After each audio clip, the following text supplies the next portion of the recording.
Okay. Okay. Alright, who in here has ever wanted to travel?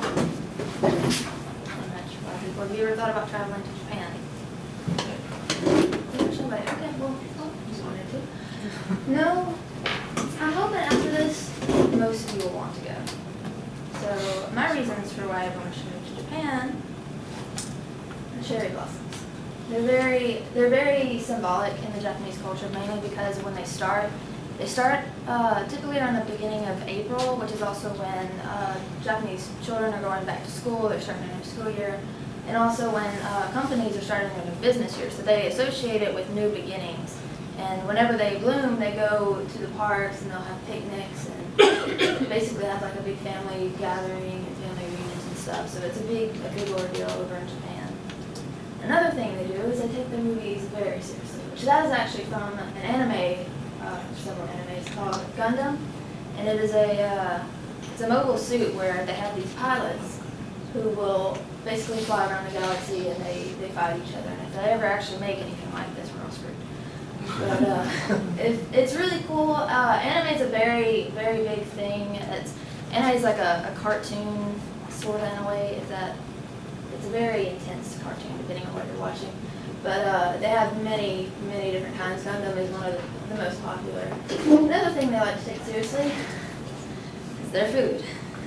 I don't know what kind of flavor this is, and I kind of didn't really want to find out. It's a bit scary. So they take their food very seriously. It's almost like a sport in a way. That on the left is a bento box, and they make so many different ones. That one's just a Pokemon that I found was cute. They make so many different ones, like they'll mold it, and it takes a lot of time to make that, but it's crazy. And they love making really, really cute things with a lot of the stuff they have. And their candy can get a little weird. It's a little bitty toilet thing you buy, and you have like this mix you'll pour into it, and you like stir it up, and then like sip it through a straw. I've never tried it, though. It looks very interesting. You can actually get every flavor of a Kit Kat bar in Japan, which I would love to try when I go over there. They also have vending machines that gives you hot food, and it's become really popular. Like I think it started a few years ago, but it's kind of exploded over there. The next thing is you can pretty much eat anything you want anywhere. They really don't have any boundaries when it comes to dressing up. And it's really fun. Like it's actually called cosplaying, and I've done it before, going to a convention. But you can dress up as anything you want, any kind of. Mainly they do anime characters, like people or creatures. But if you really get into it, even your favorite kind of food.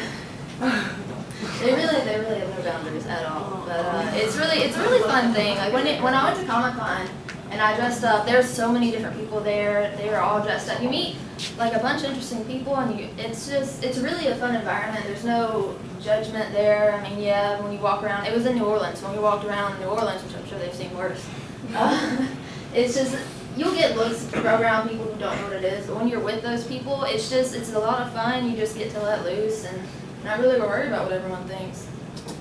And my last thing about it would be that everyone is pretty happy there, and I believe a lot of that is because they are so open to who you are and what you like and the things you want to do. It's like there's not a set limit to what you can do there. Anything you like at all, making weird little creatures out of rice. They don't really judge you for that. And I think that any place on earth that you can go to where you aren't ridiculed or judged for how you are is someplace that everyone should have the chance to go to.